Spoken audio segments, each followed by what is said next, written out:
Bonjour à tous, que le Seigneur vous bénisse au nom de Yeshua.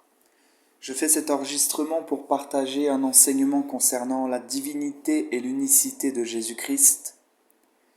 Et je vais commencer en parlant de la double nature de Jésus-Christ, puisque Jésus-Christ a deux natures en tant que Père, une nature divine, et en tant que Fils, une nature humaine. Déjà, il faut savoir que dans les Écritures, tout est mystère, tout est spirituel et tout est mystère. Rien ne peut se comprendre par l'intelligence humaine. C'est obligatoire d'avoir des révélations de la part de Dieu, des révélations par son esprit, pour que nous puissions comprendre les Écritures. Tout a été écrit sous forme de mystère, de paraboles et de mystères, afin que ce soit seulement ceux qui cherchent de tout leur cœur qui puissent comprendre, qui puissent trouver. C'est pour ça que Yahweh disait, vous me chercherez et vous me trouverez après m'avoir recherché de tout votre cœur. Et on nous parle constamment de mystère, et notamment on nous parle du mystère de la piété, en nous disant, et sans contredit, le mystère de la piété est grand, car Dieu a été manifesté en chair.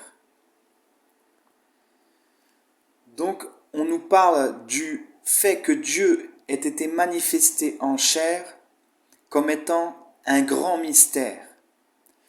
Donc, forcément, nous ne pouvons pas comprendre avec l'intelligence humaine simplement, uniquement en lisant les Écritures, mais seulement et uniquement lorsque nous recherchons de tout notre cœur à comprendre dans la présence de Dieu, dans l'Esprit. Et les Écritures nous disent aussi que personne ne peut dire que Jésus est le Seigneur si ce n'est par le Saint-Esprit.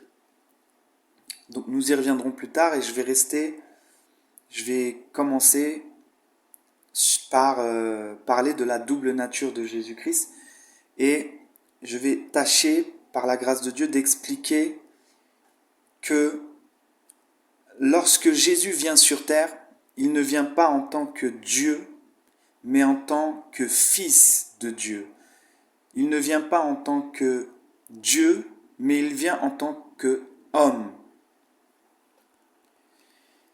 Alors il faut savoir aussi que la Trinité est une doctrine catholique, donc qui remonte à la naissance du catholicisme, qui a été inspirée par les triades païennes, donc par les idoles, par l'idolâtrie, par l'adoration de faux dieux, de démons.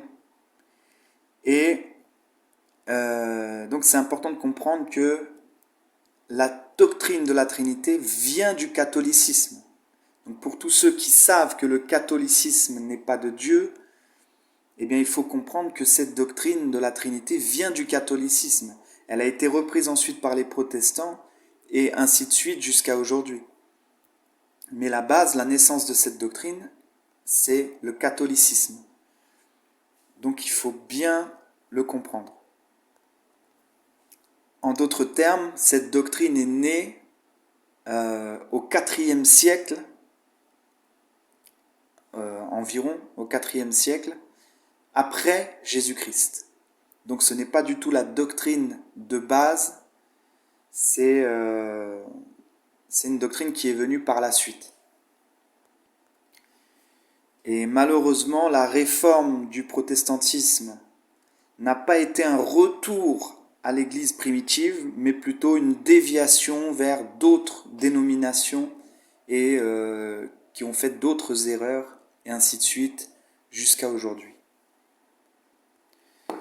Donc la doctrine de la Trinité qui nous présente trois dieux, c'est-à-dire un Dieu qui est divisé en trois personnes distinctes, qui sont toutes les trois de la même valeur, c'est-à-dire toutes les trois égales.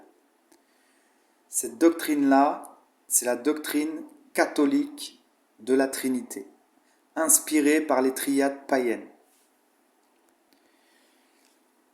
Mais nous allons voir peut-être dans cet audio ou peut-être dans un autre si c'est trop long, que Dieu n'est pas divisé, Dieu n'est pas dissociable, Dieu n'est pas trois personnes, mais bien une seule personne.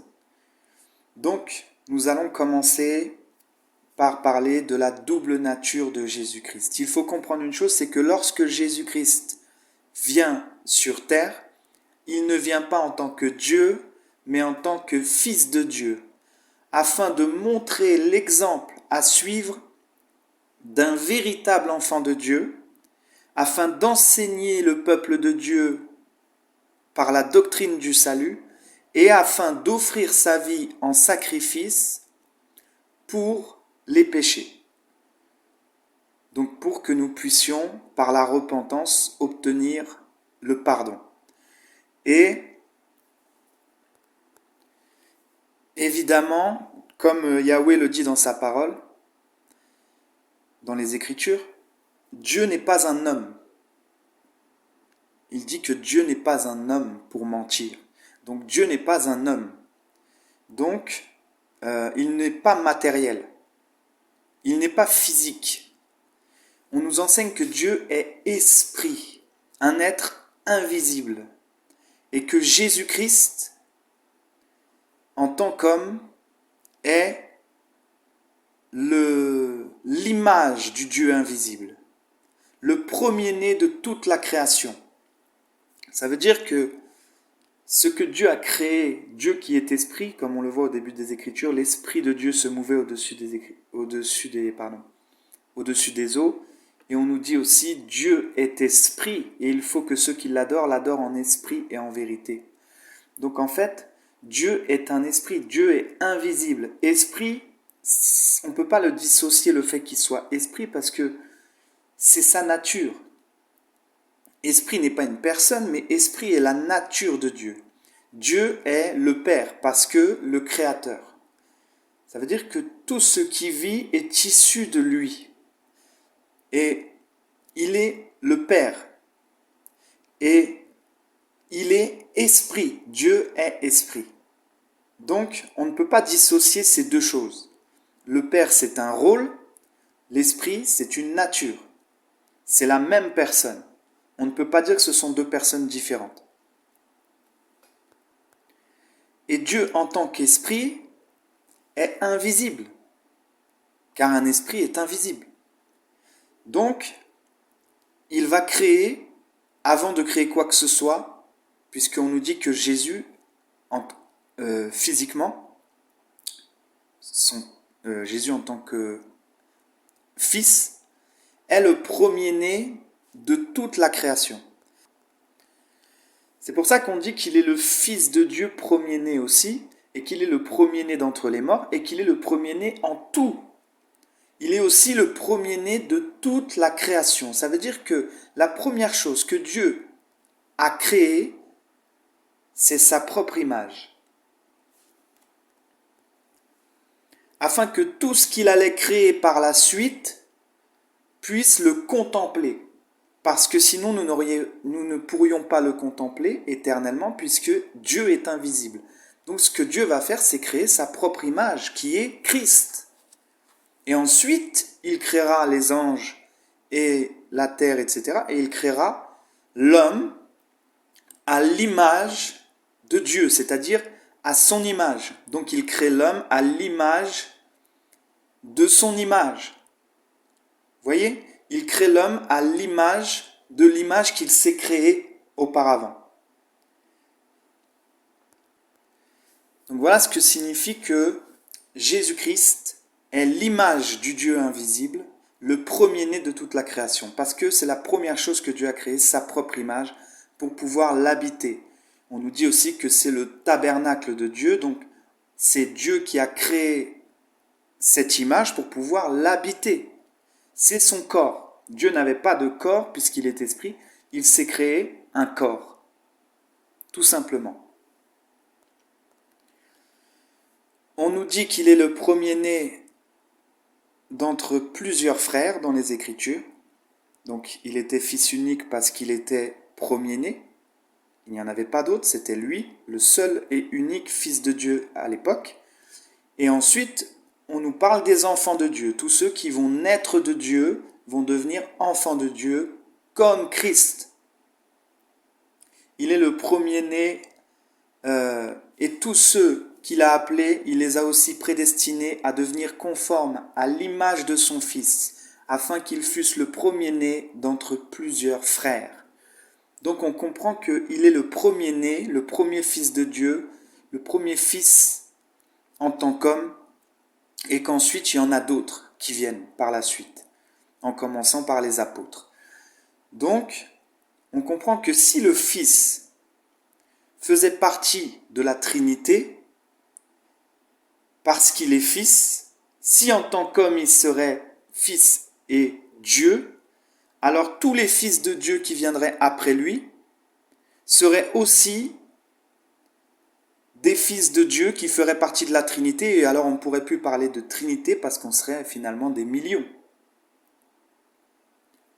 Donc en fait, il faut comprendre une chose, c'est que c'est seulement les catholiques qui ont tordu les Écritures en écrivant dans les Écritures Dieu le Fils. Mais dans les Bibles courantes, Dieu le Fils, c'est dans les textes d'origine, Dieu le Fils n'existe pas. Pas une seule fois dans les Écritures, il est écrit Dieu le Fils. Donc si ce n'est dans les Bibles catholiques.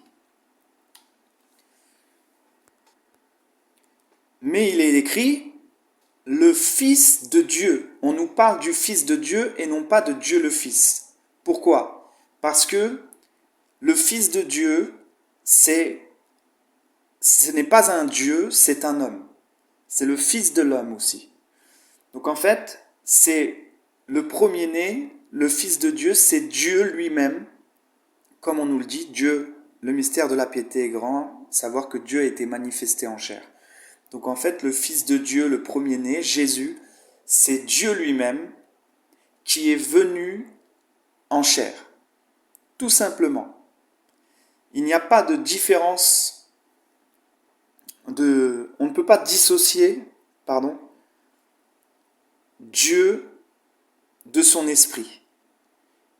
Et Jésus-Christ, c'est Dieu qui s'est fait homme.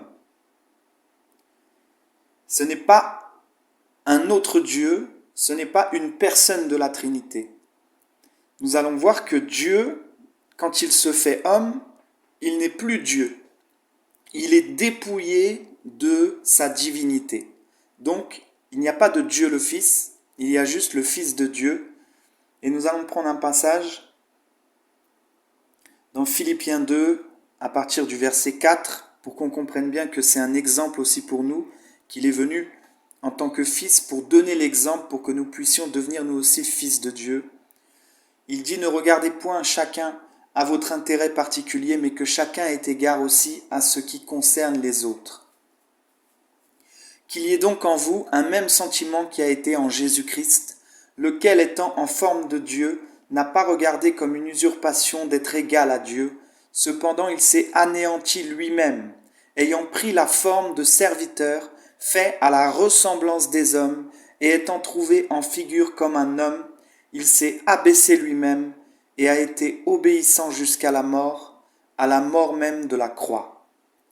Donc ici on nous parle de Dieu qui s'est dépouillé de sa nature de Dieu, qui est venu en chair et qui s'est fait homme et serviteur pour nous montrer l'exemple à suivre. C'est pour ça qu'on nous dit qu'il y ait donc en vous un même sentiment qui a été en Jésus-Christ.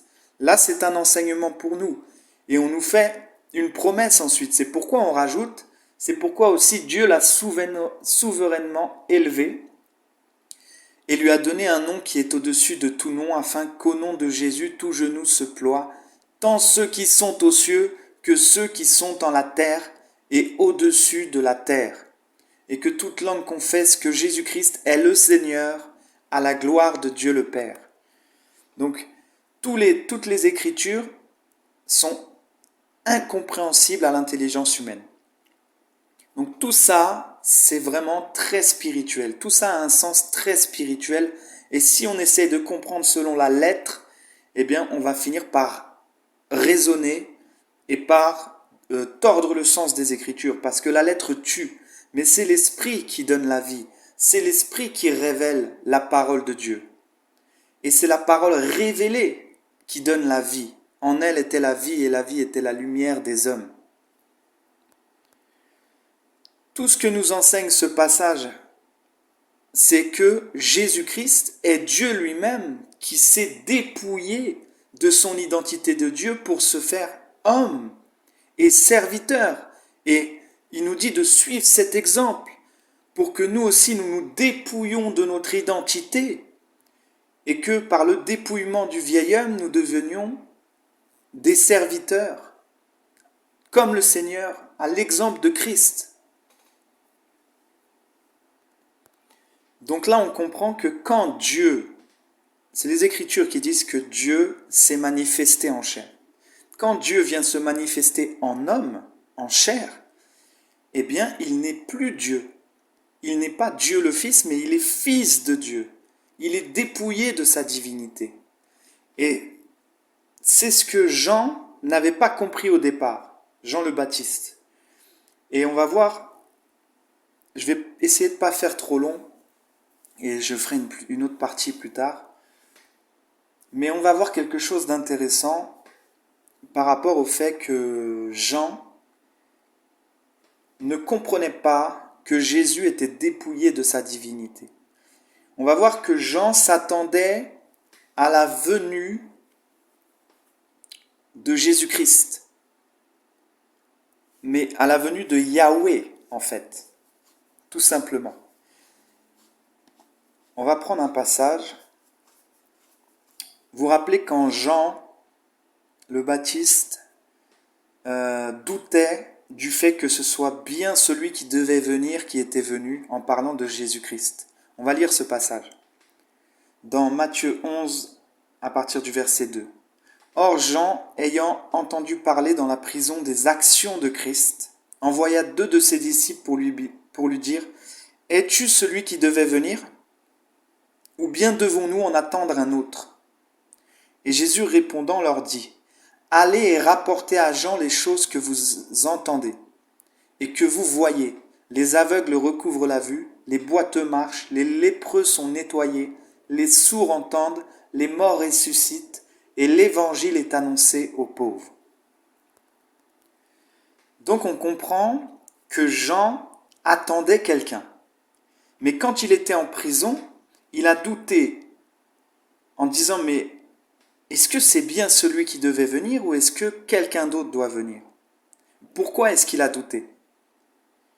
Nous allons voir pourquoi est-ce que Jean a douté du fait que c'était bien Jésus qui devait venir. Jean, comme il le savait, était la voix de celui qui crie dans le désert. Et Jean connaissait les prophéties. Dans Matthieu 11, à partir du verset 7, Jésus dit, il dit de Jean aux troupes, « Qu'êtes-vous allé voir au désert ? Mais qu'êtes-vous allé voir un prophète ?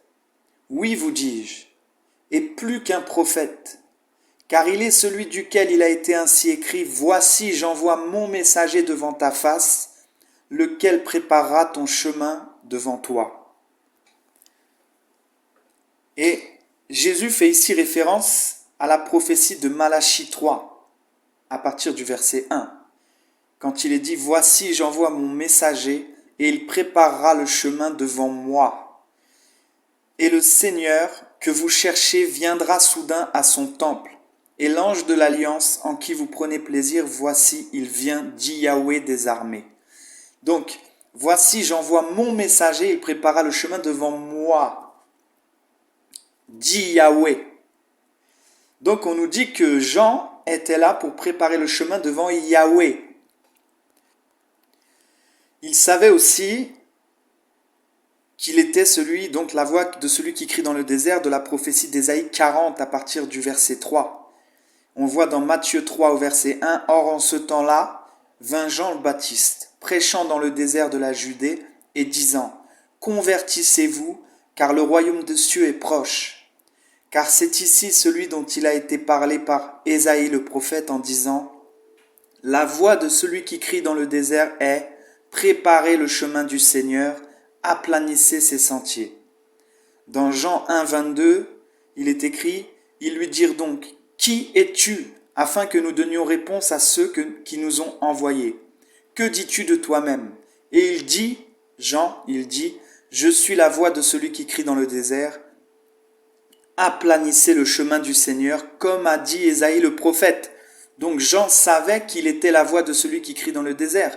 Et Ésaïe 40, verset 3 nous dit, la voix de celui qui crie au désert est « Préparez le chemin de Yahweh, dressez parmi les landes les sentiers à notre Dieu. » Donc il savait très bien que c'est Yahweh qui devait venir. Et c'est pour ça qu'il disait « Celui qui vient après moi est plus grand que moi. Et lui, il vous baptisera du Saint-Esprit et de feu. » Jean savait que Yahweh devait venir. Et il se référait aussi à la prophétie d'Ésaïe 35. Et on va comprendre pourquoi, quand Jean a douté, eh bien Jésus a dit « Allez rapporter à Jean. Les boiteux marchent, les aveugles voient, etc., etc. Les sourds entendent, etc. » Parce que il savait que Jean connaissait la prophétie d'Ésaïe 35 et que Jean allait comprendre qu'il s'agissait bien de Yahweh et qu'il n'y avait pas besoin d'en attendre un autre. Il est écrit dans Ésaïe 35 à partir du verset 3, « Renforcez les mains lâches et fortifiez les genoux tremblants. Dites à ceux qui ont le cœur troublé, prenez courage et ne craignez plus. Voici votre Dieu, la vengeance viendra, la rétribution de Dieu. Il viendra lui-même et vous délivrera. Alors les yeux des aveugles seront ouverts et les oreilles des sourds seront débouchées. Alors le boiteux sautera comme un cerf et la langue du muet chantera en triomphe. » Donc vous voyez, ici, on nous parle de Dieu qui viendra lui-même pour délivrer son peuple et on nous donne les mêmes détails que Jésus a donnés pour rapporter à Jean. Parce que Jean voulait savoir si c'était bien lui le Yahweh qui devait venir là. Car des eaux soudront au désert et des torrents aux lieux solitaires. Et les lieux qui étaient secs deviendront des étangs, et la terre altérée deviendra des sources d'eau, et dans les repères des dragons, où ils faisaient leur gîte, il y aura un parvis à roseaux et à joncs, et il y aura là un sentier et un chemin qui sera appelé le chemin de sainteté. Celui qui est souillé n'y passera point, mais il sera pour cela celui qui va son chemin, et les fous ne s'y égareront point. Là, il n'y aura point de lion, et aucune de ces bêtes qui ravissent les autres n'y montera point, et ne s'y trouvera point, mais les rachetés y marcheront. Ceux dont lesquels l'Éternel aura payé la rançon retourneront et viendront en Sion avec chant de triomphe, et une joie éternelle sera sur leur tête. Ils obtiendront la joie et l'allégresse, la douleur et le gémissement s'enfuiront. Donc voilà la prophétie que que Jean avait à l'esprit quand il a été posé la question à Jésus pour savoir si c'était bien lui en fait qui devait venir. En fait, ce qu'il demande, c'est est-ce que c'est bien toi le Yahweh qui devait venir? Pourquoi est-ce que Jean doute? Nous allons voir pourquoi est-ce que Jean a douté. Eh bien, c'est très simple. Nous allons prendre Matthieu chapitre 3 à partir du verset 13. Alors Jésus vint de Galilée au Jourdain vers Jean pour être baptisé par lui. Mais Jean l'en empêchait fortement, en lui disant « J'ai besoin d'être baptisé par toi et tu viens vers moi. » Donc on voit ici que Jean ne comprend pas ce que Jésus est en train de faire. Jean attendait Jésus en disant « Celui qui vient après moi est plus grand que moi. Je ne suis même pas digne de délier ses souliers. Lui vous baptisera du Saint-Esprit et de feu. » Il pensait que Jésus allait venir en tant que Yahweh. Il pensait que Jésus allait venir en tant que Yahweh qui baptise du Saint-Esprit et de feu, car seul le Tout-Puissant peut baptiser du Saint-Esprit et de feu.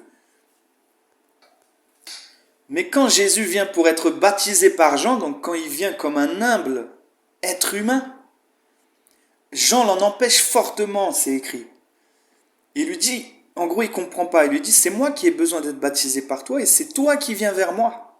Et Jésus répondant lui dit, laisse-moi faire pour le présent, car il nous est ainsi convenable d'accomplir toute justice. Et alors il le laissa faire. Là, Jean le fait, il obéit mais il ne comprend pas ce qui se passe. Et quand Jésus eut été baptisé, il sortit incontinent hors de l'eau.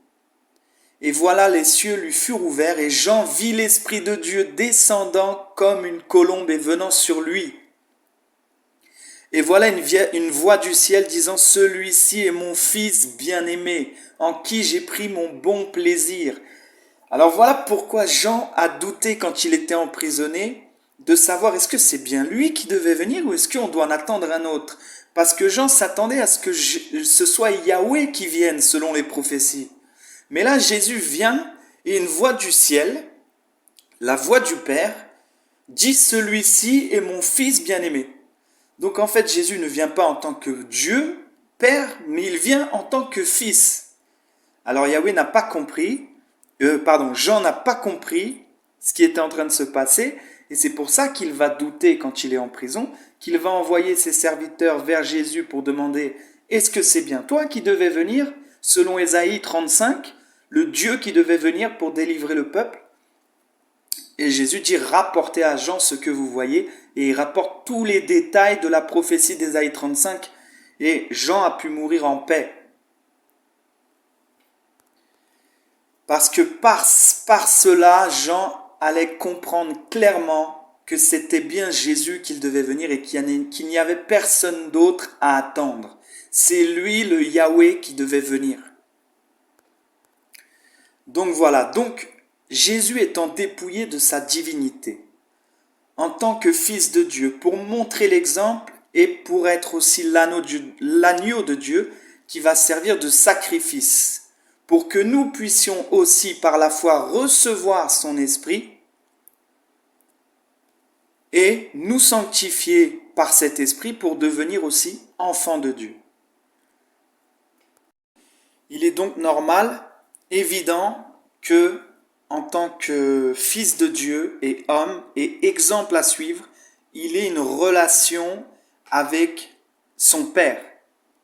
Parce que justement, tout ce qui est écrit pour notre enseignement, et Jésus vient nous enseigner la relation avec le Père. Et c'est pour ça qu'il est écrit que Dieu, le Père, est le chef de Christ et que Christ est le chef de l'homme. Parce que de la même manière que Jésus a eu une relation avec son Père, nous devons avoir, nous, la même relation avec notre Père, c'est-à-dire avec Jésus. C'était un exemple. Tout ce que Jésus a fait avec son Père, nous devons le faire avec Jésus. Donc Jésus, c'est Dieu qui est venu en chair pour nous montrer l'exemple, pour nous enseigner, pour nous montrer la relation du Père avec son Fils et qui retourne ensuite dans sa demeure à son rôle de Père pour que nous puissions avoir cette même relation que lui a eue avec son Père, avec lui. Nous, notre Père, c'est Yehoshua. Il est venu dans le monde et il est retourné à son rôle de Père. Il nous a envoyé son esprit pour que nous puissions retrouver la relation avec lui que lui a eue en tant qu'homme avec le Père. C'était tout simplement un exemple. Et je vais prendre un passage pour le confirmer. Dans Jean au chapitre 13 à partir du verset 3, il est écrit « Jésus, sachant que le Père avait remis toutes choses entre ses mains, qu'il était venu de Dieu et qu'il s'en allait à Dieu, se leva de table et... » Alors là, quand Jésus dit... Ce langage est très spirituel. Déjà, on n'a pas des bonnes traductions, il faut le savoir, qu'il n'y a aucune traduction parfaite. Mais en plus, le langage est toujours spirituel. Il n'y a que l'Esprit qui peut nous révéler le sens. Donc Jésus, sachant que le Père avait remis toutes choses entre ses mains, qu'il était venu de Dieu et qu'il s'en allait à Dieu. En fait, ça veut dire qu'il était venu, issu de Dieu, il était venu du Père et il s'en retournait au Père. Ça veut dire que il retournait à son rôle de Père. Il s'était dépouillé de son rôle de Dieu et il retournait à son rôle de Dieu. Et il va le dire dans la suite, très symboliquement, puisqu'il dit, il est écrit, sachant qu'il était venu de Dieu et qu'il s'en allait à Dieu, se leva de table, ôta ses vêtements et prit un linge dont il se ceignit. Puis il mit de l'eau dans un bassin et se mit à laver les pieds de ses disciples et à les essuyer avec le linge dont il s'était ceint. Alors là, ce que Jésus fait, on va décortiquer rapidement, mais petit à petit le passage parce qu'il est un peu long. Donc là, Jésus, il sait qu'il est venu de Dieu et qu'il va retourner à Dieu.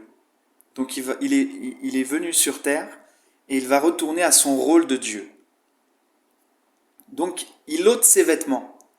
Donc par là, il montre symboliquement qu'il s'est dépouillé de sa divinité. Il s'est dépouillé de son identité de Dieu. Il prit un linge dont il se ceignit.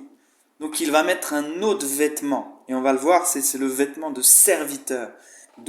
Il était Dieu et il s'est fait serviteur, comme on l'a lu au tout début. Donc il prit un linge dont il se ceignit, puis il mit de l'eau dans un bassin et se mit à laver les pieds de ses disciples et à les essuyer avec le linge dont il s'était ceint. Alors il vint à Simon-Pierre, mais Pierre lui dit, « Toi, Seigneur, tu me laves les pieds ?»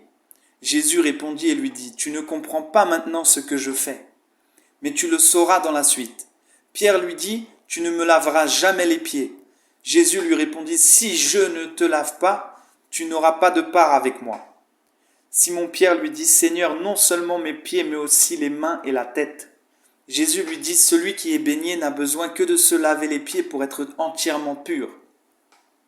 Or vous êtes purs, mais non pas tous. » Car il savait qui était celui qui le trahirait. C'est pourquoi il dit, « Vous n'êtes pas tous purs. » Après donc qu'il leur eut lavé les pieds, il reprit ses vêtements. Donc il y a beaucoup de choses à dire sur ce passage, mais là on va se concentrer sur ce que Jésus a fait.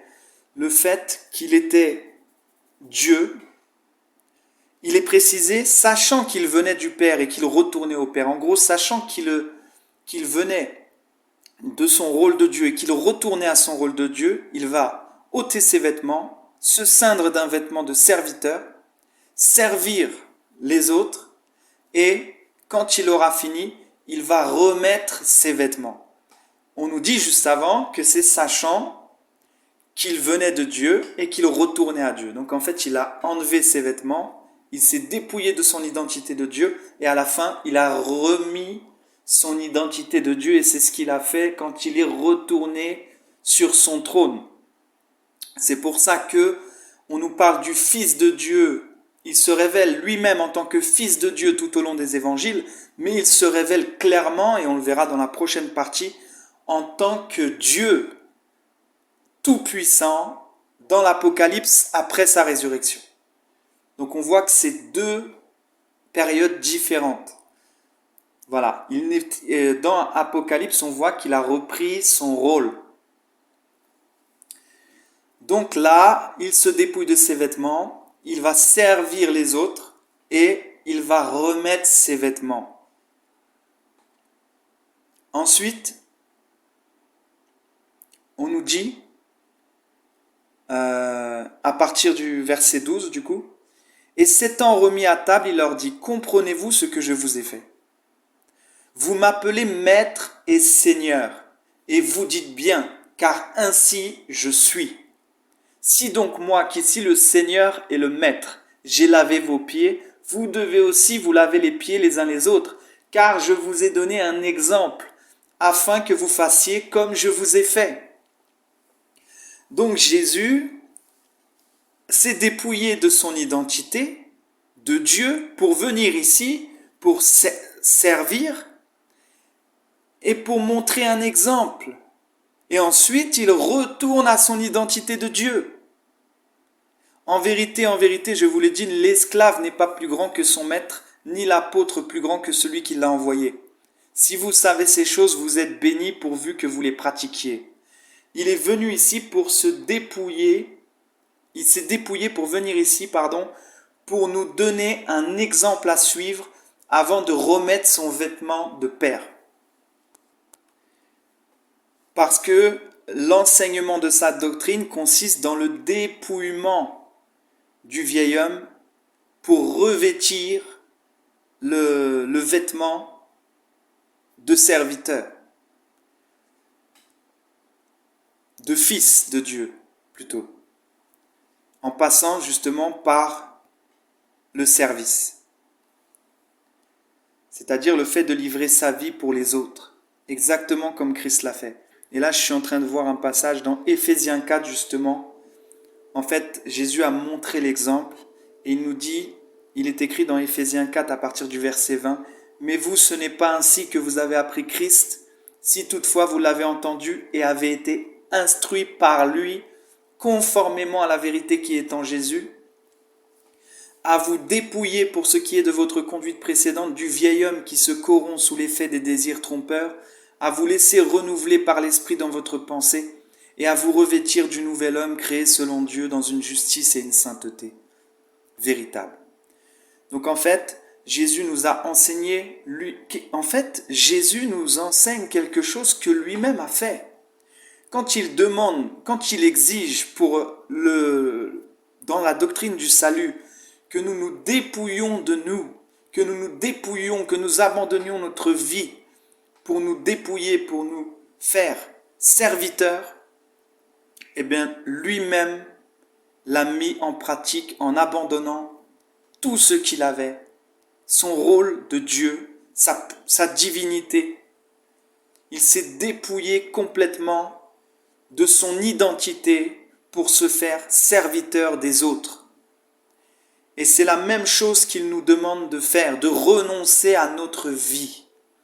Et nous allons retrouver notre vie ensuite, non pas une vie charnelle terrestre, mais nous allons retrouver notre vie véritablement, notre véritable vie, après avoir servi le Seigneur. C'est pour ça aussi que nous aussi, nous allons retrouver notre identité quand nous aurons terminé notre service. Tout simplement parce qu'il est écrit, celui qui veut sauver sa vie la perdra, mais celui qui perdra sa vie pour l'amour de Christ et de l'Évangile la retrouvera. Sa doctrine, c'est donc de renoncer à notre vie dans ce monde pour nous faire des sacrifices vivants, saints et agréables à Dieu, pour le servir pleinement, pour être tout entier à lui, et à la fin, nous aurons en récompense la véritable vie. Donc voilà l'enseignement que le Seigneur voulait nous donner. Mais ça nous montre aussi ce que Jésus a fait en tant que Dieu. Donc voilà, le Seigneur Yahushua avait en tant qu'homme deux natures. Et il faut bien comprendre ces choses pour ne pas raisonner derrière les Écritures en disant « mais pourquoi là il est fils, mais pourquoi là il est Dieu, mais pourquoi ci, mais pourquoi ça ?» Et justement, la lettre pousse au raisonnement. Si nous cherchons à comprendre derrière la lettre, par l'intelligence humaine, nous allons être poussés au raisonnement. Et l'ennemi se sert de la lettre pour nous tuer. C'est pour ça que la lettre tue. Beaucoup utilisent ce passage qui dit que la lettre tue pour parler simplement de la loi. Mais en vérité, la lettre, c'est aussi les Écritures.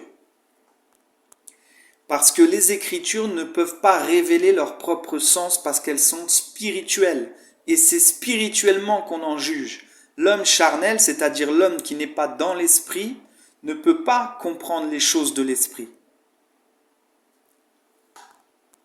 Donc c'est uniquement en cherchant de tout notre cœur à comprendre, en méditant au pied du Seigneur, que le Seigneur, par sa grâce, va nous donner, nous transmettre par son esprit des révélations. Et ensuite seulement nous pourrons comprendre les Écritures. Parce que les Écritures, seront interprétés par révélation et non plus par raisonnement.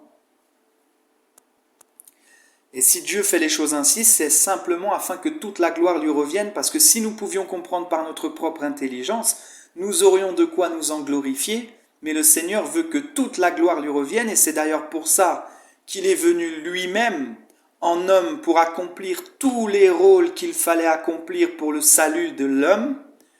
Comme il l'a dit, tout est accompli, afin que toute la gloire lui revienne à lui. C'est lui qui fait tous les rôles, parce qu'il l'avait dit, Yahweh a dit. Yahweh, c'est le Père.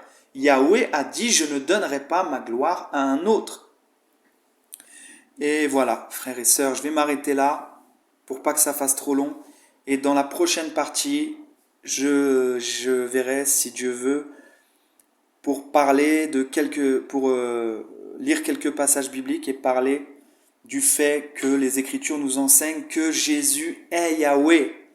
Et nous allons voir beaucoup de points communs entre Jésus et Yahweh. Et nous allons voir aussi des paroles de Jésus qui nous affirment lui-même qu'il est le Dieu Tout-Puissant. Ainsi que des Écritures qui nous montrent qu'il y a un seul Dieu, qu'il est indivisible, indissociable, qu'il n'y a pas trois dieux mais bien un seul. Voilà. Donc que le Seigneur vous bénisse et à bientôt si le Seigneur le veut. Amen.